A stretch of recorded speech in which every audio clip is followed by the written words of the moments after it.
Alright guys, Smiling Friends absolutely blew the roof off with season 3, episode 6. If you thought this show couldn't get any wilder, buckle up because this episode is an absolute fever dream from start to finish. We've got faked sick days, catastrophically spicy kebabs, positive energy overload, demon bus drivers, a dead wife dance party, and enough chaos to fill 3 seasons. Today, I'm breaking down all the major plot points, character moves, wild twists, and that completely unhinged ending. Plus, we'll talk about what it really means for Pim, Charlie, and the all-new, all-impossible to ignore Squim. Let's jump right in. The episode kicks off with familiar nonsense. Blart is hunched over his tablet, spitting catchphrases and watching anime. But the real stars today are our core duo, Pim and Charlie. Immediately, the mood splits. Pim is giddy and prepping for a job, but Charlie, ever the lovable rascal, calls in sick. Pim doesn't buy it for a second. Turns out, Charlie's cranking up grand strategy IV instead. You gotta laugh. He's trying to get away with skipping work to play a video game and even poorly fakes a cough. The boss isn't fooled either and threatens Charlie with the old, if you're not here by noon, you're fired. As Charlie's day spirals into disaster, Pim is forced to take on a job without him. Here's where the episode throws its first curveball. Pim's job today is to solve a domestic dispute, but with Charlie, Allen, and Glep all MIA, the boss says it's a 2-person gig. There's risk involved. But don't worry, the boss has just the solution. He pulls out his whistle to call in Squeam, the first smiling friend ever hired, retired since 2001. Squim is pure positivity, not an ounce of negativity anywhere in his jolly bones. Instantly, he hits it off with Pim with their wholesome energy bouncing off each other. Meanwhile, Charlie's sick day goes from bad to worse. His stomach churns thanks to a very questionable kebab he scarfed down, auspicy, one when he wanted mild, and his game session gets interrupted by threats of unemployment. In a complete mess, he rushes out, desperate to make it to work before he's fired, even as his stomach rumbles ominously. It's classic Charlie. He wants the easy way out, but ends up caught in a barrel of trouble. Back to Pim and Squeam's adventure. Their mission is to mediate a squabble between an angry rat and maggot fighting over garbage. Instead of escalating things, Squeam breaks out his trademark positivity, singing a ridiculous Be Positive ditty. Miraculously, the rat and maggot reconcile almost instantly, embracing like lifelong mates who've just remembered their partnership. The drama evaporates, and even Pim admits he's never seen a job get solved this fast. That's the glory of Squeam's relentless optimism. With adrenaline surging, Pim and Squim celebrate by heading out for ice cream. There's a brief moment where everything seems chill and wholesome, but after encountering the iconic, slightly tragic Mr. Ice Cream, things start to slip off the rails. Mr. Ice Cream shares his story. His wife Phyllis died years ago and he misses her intensely. Squim, utterly incapable of handling sadness, with any kind breaks into a dance, urging the grieving widower to do the squeam. It turns excruciating. Pim tries to rein him in. He's sensing the complete lack of appropriateness. Squeam, lost in the sauce of toxic positivity, keeps revving up the dance until everyone is thoroughly uncomfortable. Meanwhile, Charlie's adventure only ratchets up the stakes.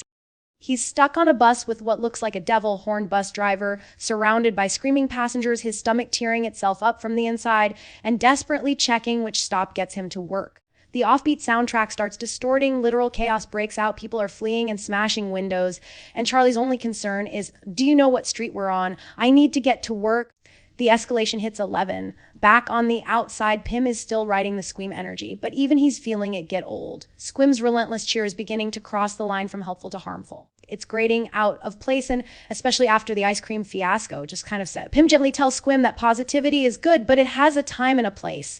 Squim doesn't take the note. Instead, he starts sprinting around, helping everyone whether they asked or not. He tries to intervene with a couple, a wheelchair guy, a homeless person, and even the police. But the police misread his Squim dance as an act of madness and open fire. What started as a wholesome team up ends with Squeam getting shot while busting moves, arguably the most Smiling Friends resolution possible. Charlie finally makes it into the office, but not before his stomach forces him through every circle of digestive hell known to man. In a darkly hilarious hospital scene, the doctor reveals he ingested a parasite, the worst they've ever seen. The parasite screeches like something out of a horror movie. While Charlie is offered the parasite as a trophy, his only regret is eating that kebab. A nurse then rubber stamps Charlie's fate. He's so fucked, and she relishes telling him just how bad things are. Back at the office, Pim admits he doubted Charlie's sickness and feels guilty. Charlie confesses that he faked being sick, but karma struck and he actually did get ill from his reckless lunch. Now he's stuck with a tube in his junk and a parasite story for life. The friends patch things up with their usual banter, admitting their faults and ending with a surprisingly sincere display of loyalty. Everything's back to normal except for Squim.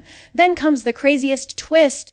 Squim survived, but was so badly injured that he underwent a 14-hour surgery. He's alive, just barely, leaving the gang unsure what to make of him. The boss explains Squim was once way wackier. The old version makes all the madness somewhat logical. To cap it all off, in true Smiling Friends style, we get a wild, meta-ending. A stranger in a creepy post-credits sequence starts professing his obsessive love for Pim, refusing to leave him alone, piling on declarations until he's chased away. Another day, another bizarre fan interaction.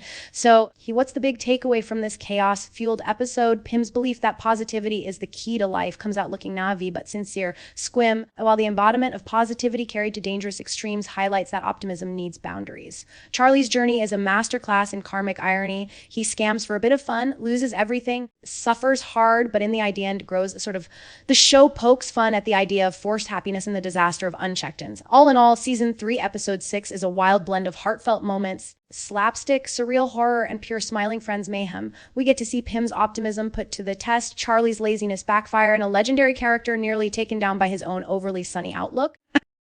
If you're searching for meaning, you'll find a memorable reminder that positivity is important, but sometimes you just gotta read the room. Thanks for sticking around for this deep dive into one of Smiling Friends' best, most chaotic episodes yet. What did you think of Squim? Was Charlie's karma justified? Let me know in the comments below. If you enjoyed this recap and want more breakdowns, hit that like button, share the video, and make sure to subscribe for all your Smiling Friends updates.